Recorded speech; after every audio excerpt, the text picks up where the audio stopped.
Hubo un tiempo, siglo XVIII, en el cual España, los antiguos españoles, ahora contamos historias fascinantes, tuvieron mucho que ver en gran parte del origen de Norteamérica, de Estados Unidos. Gran parte del sur de Estados Unidos era muy española. Ahora mismo, cuando vemos los nombres y nos suenan tanto, pues esos nombres, San Francisco, California, Florida, todo eso tiene que ver con España. Y ahora vamos a saber un poquito más sobre este asunto. Este asunto que se encuentra en este libro que tenemos en nuestras manos, que se titula Comanchería, que está en ediciones Tercios Viejos. Comanchería, el autor es Mariano Gómez García. Mariano, muy buenas, ¿qué tal? Hola, buenas noches amigos, muy bien, encantado de saludaros como siempre. Bueno, nosotros encantados. Yo creo que esta es una historia que desconoce mucha gente, que España fue tan importante en esa época, porque creemos y siempre pensamos que España fue importante en América, eso lo sabemos, evidentemente, pero siempre pensamos que de la línea de México para abajo, y que va también en lo que hoy es Estados Unidos. España fue muy importante, ahora comentamos que es Nueva España, pero es que España es muy importante. He mencionado yo lugares, algunos lugares, y cuando pensamos en los nombres, pues por eso son tan españoles. Por ejemplo, San Francisco, Monterrey, Santa Bárbara, San Diego, Santa Fe. Bueno, todo eso tiene que ver con nuestro país. Son nombres, como tú bien dices, absolutamente españolísimos y el motivo es claro y es evidente. Entre otras cosas, por ejemplo, San Francisco es una ciudad que funda precisamente el protagonista secundario de la novela. En realidad, esta novela socapa de contarnos la vida de un tal Diego Bermúdez de la Gándara, que es completamente ficticio. Lo que hace es recrear la epopeya de Juan Bautista de Anza Becerra Nieto, que es el fundador de los Dragones de Cuera y el protagonista de una de las campañas más duras y más difíciles contra los comanches en defensa de las tierras españolas. Él funda, antes de estos hechos que se reflejan en la novela, San Francisco.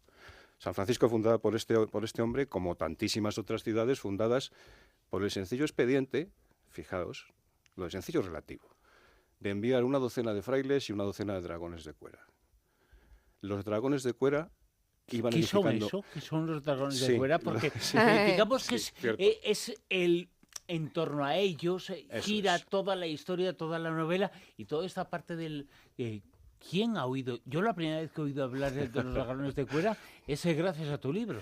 Pues mira, los ingleses tienen para esto una palabra que se llama, que ellos dicen serendipity, que mal traducido al castellano, porque no tiene traducción posible, perdón, es serendipia.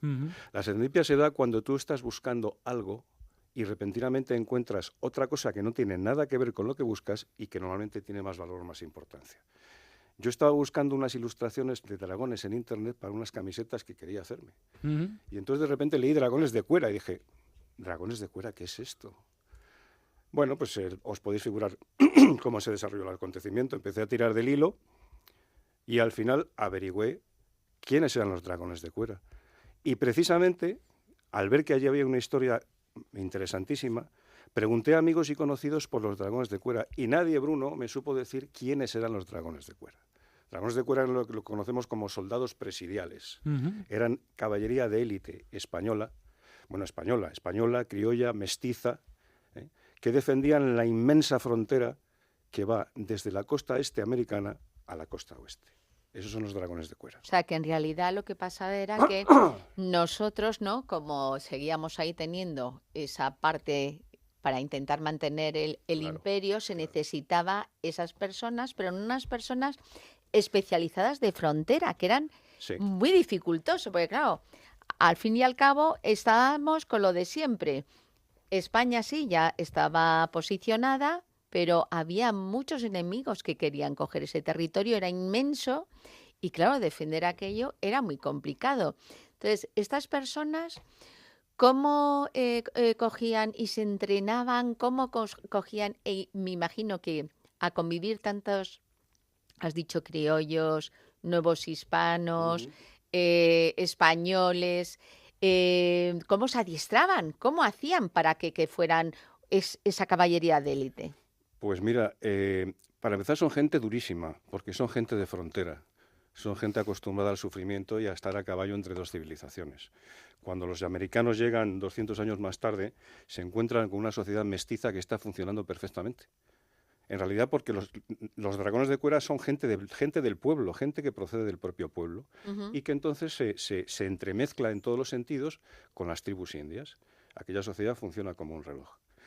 Es gente capaz de protagonizar tremendas galopadas al día y de subsistir durante 15, 20 días con un saquito de arroz y un par de cantimploras de agua.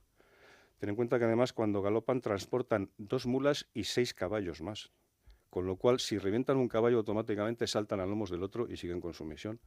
Es decir, son gente durísima, entrenada especialmente para cuestiones militares. Son grandes jinetes, son capaces de disparar sus carabinas a toda velocidad, cargarlas y recargarlas sin bajar del caballo y soltando las riendas. Es una cosa fantástica. Pues claro, tened en cuenta que son carabinas de chispa. Son carabinas heredadas del ejército inglés, las Brown Bess, y entonces ellos tienen que cargarlas y descargarlas a caballo. Van armados hasta los dientes, porque ya, además de esa carabina que os comento, llevan una pistola de arzón, o 2 incluso, una adarga, una lanza muy larga, un escudo de inspiración árabe, siempre con los cuarteles de Carlos III, y muchos de ellos incluso, además de la espada reglamentaria, portan arcos y flechas porque los propios indios a los que combaten, una vez hispanizados, les han enseñado a utilizar esas armas. Son auténticas máquinas de guerra a caballo. ¿Pero iban solos?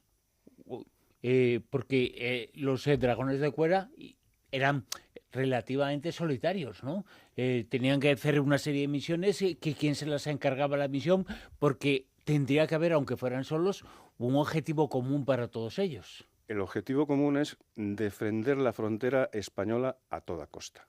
Una frontera de miles de kilómetros. Una frontera de miles de kilómetros, insisto, desde la costa este hasta la costa oeste. Esa es la frontera novohispana que los dragones defienden. Lo que entendemos ahora es la frontera más o menos entre México y Estados Unidos. Claro, efectivamente, es más o menos eso. Por ejemplo, si pensáis en la famosa Ruta 66 de Estados Unidos, pues el recorrido es muy similar. Entonces hay una serie de presidios que no tienen nada que ver con lo que actualmente se entiende como presidio. Presidio es una palabra que tiene connotaciones penitenciarias. En la Nueva España, nada más lejos de la realidad. Son fuertes que alojan a la tropa, a sus familias, sus caballos y sus impedimentas. Como os contaba antes, ¿cómo se fundan las ciudades? ¿Cómo se fundan estos fuertes? Media docena de franciscanos, media docena de dragones. Los dragones van elevando los edificios, los van construyendo poco a poco, edificios que normalmente van a acabar siendo la plaza del pueblo que se desarrollará a continuación, y los frailes comienzan a trabar contacto con los indios. De todas formas, esa es la idea. Fíjate que, claro, nosotros tenemos la imagen de siempre, de las películas de indios y vaqueros, en la que están los norteamericanos, ¿no? Intentando un poco lidiar, quién se queda con la tierra, quién no. Y resulta que todo esto en origen, muchísimo antes, viene de aquí, porque además la fisonomía de cómo van esos dragones de Cuera es así, un poco esa imagen, ¿no? A caballo, el gorro. Bueno, ahora nos cuentas un poco más los detalles. ¿En qué consiste? Porque se llaman de Cuera, porque tiene que ver mucho con la vestimenta. Con la uniformidad, efectivamente. Y además luchaban contra apaches y comanches. Apaches, comanches, rusos, franceses e ingleses. ¿Y quién eran los más malutos de todos? Los peores de todos, parece ser los más salvajes y los más aguerridos, eran los comanches, los que más trabajo costó domeñar. En cuanto a lo que te preguntabas sobre la imagen, evidentemente la imagen del cowboy americano es absolutamente deudora de los jinetes del Guadalquivir. Pero que esa imagen es posterior a todo esto, claro. La estética que nosotros conocemos del cowboy es exactamente la estética del dragón de Cuera, salvo que el cowboy normalmente, por lo menos según cuenta Hollywood, lleva un par de pistolones del 45. Pistolas con casquillo metálico, porque esto ocurre 200 años después de los hechos que nos ocupan. Pero efectivamente la estética es la misma. Las personas que tenemos ya cierta edad nos acordamos de las retransmisiones, incluso por televisión, de aquellos concursos de garrochistas que iban detrás de las vacas en el Guadalquivir, y que la gracia del concurso consistía en empujarlas con las lanzas para hacerlas caer. Bueno, pues esa es la estética de un dragón de cuera. De hecho, las haciendas que pueblan Nueva España, las de la gente acomodada de Nueva España, son un modelo, un trasunto de las haciendas andaluzas, pero fortificadas y siempre cerca de cursos de agua. Es exactamente igual que si cogiéramos un pedacito de España y la trasplantásemos en la Nueva España. Porque se llama así por algo. Los dragones de cuera viajaban desde España hasta al actual Estados Unidos. ¿Se desplazaban hasta allí, los mandaban allí o ya estaban en el lugar, ya estaban en la zona? En realidad había se formaban aquí, digamos. Exacto, ¿sí? Se formaban in situ. La mayoría, el 90%, 99% de los dragones de cuera jamás conocieron la patria, nunca. Eran novohispanos, eran criollos, comandados por oficialía española, holandesa, italiana. Todas aquellas naciones que pertenecían al Imperio Español podían delegar oficiales para los dragones de cuera. Había incluso soldados negros, que es una cosa muy curiosa. Ah, qué bueno, qué bueno. ¿Y quién era Cuerno Verde? Cuerno Verde es un jefe comanche que decide declarar la guerra a España después de que su padre muera, fallezca en una emboscada de los dragones de cuera. Es el enemigo más duro y más difícil que tiene España, y se da la circunstancia de que el padre de Juan Bautista de Anza Becerra Nieto, que es la persona que va a combatir contra Cuerno Verde, el padre también fallece en una emboscada en Sonora a manos de los comanches. Entonces son dos figuras tremendamente enfrentadas por muchos motivos, y son protagonistas de una campaña durísima y muy difícil, que al final se soluciona, bueno, pues como se solucionan estas cosas. Ya sabéis lo que suele ocurrir, ¿no? ¿Cuánto tiempo duró este periodo? Bueno, pues estamos hablando de las postrimerías del siglo XVIII. Ten en cuenta que la novela comienza en 1789, que es cuando nuestro protagonista se alista en los dragones de cuera. Pero en fin, la cosa dura como unos 60, 70 años, mientras empieza a desarrollarse el cuerpo de dragones de cuera, adquiere consistencia, se produce una serie de acontecimientos, se acaban las guerras comanches, porque además Juan Bautista de Anza era por supuesto, vasquísimo, cuando ser vasco, como sabéis, era lo mejor que le podía ocurrir a un español, eran los españoles de más categoría. Este hombre era un habilísimo diplomático. De hecho, acaba firmando pactos con todas las tribus comanches, aprovechando las victorias militares y el ataque de una brutal epidemia de viruela que diezma a los comanches. Firma una serie de tratados con ellos, porque al final los españoles quieren vivir en paz y los comanches quieren comerciar.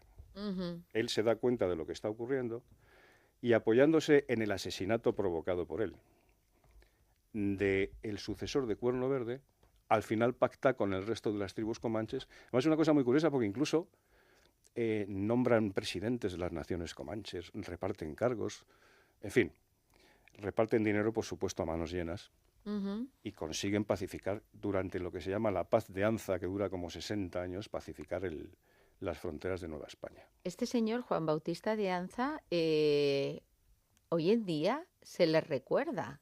O sea, aquí a lo mejor en España nos está sonando como a chino, sí.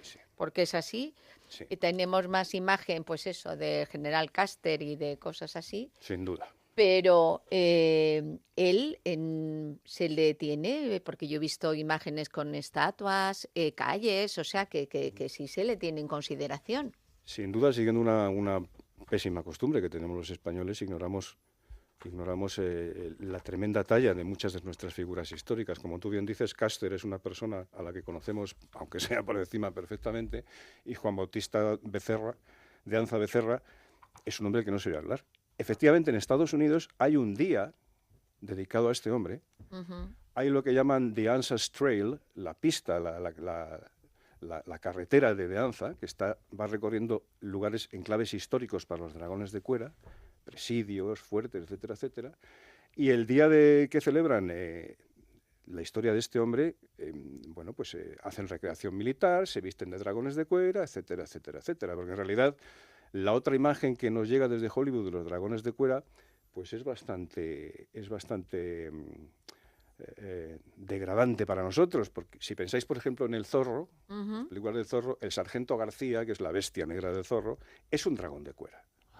Va vestido con el uniforme de última hora, ya cuando están a punto de llegar los americanos, pero es un dragón de cuera. La cuera que decías antes, se llama así porque ellos visten un chaleco que se va acortando a lo largo de la historia del cuerpo, que está hecho de 7, 8 capas de cuero de gamuza, cuero de venado, cosidas fuertemente entre sí y decoradas con tafilete, capaces de parar todos los golpes de las hachas y las flechas apaches y comanches. Ese es el motivo del nombre. Y hay un personaje que, Jerónimo, que también nos suena a todos. Sí. ¿Y es cierto que Jerónimo sabía español? Es que hay una cosa curiosísima, Silvia, porque cuando nosotros vemos una película de Hollywood y aparecen los vaqueros y se ponen a charlar con los indios hablan como si fueran bobos y se expresan en un idioma absolutamente acartonado. Esa es la forma en la que Hollywood traduce el hecho indubitado de que los indios hablaban español perfectamente.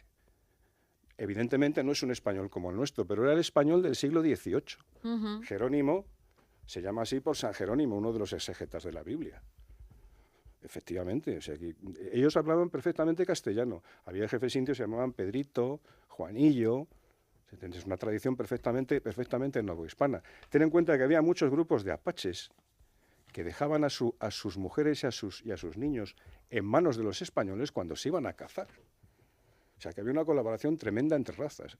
Y los indios pueblo, que protagonizan una revuelta tremenda en 1650, al final son los mejores aliados de los españoles y son los que mejor español hablan de toda aquella cultura mestiza.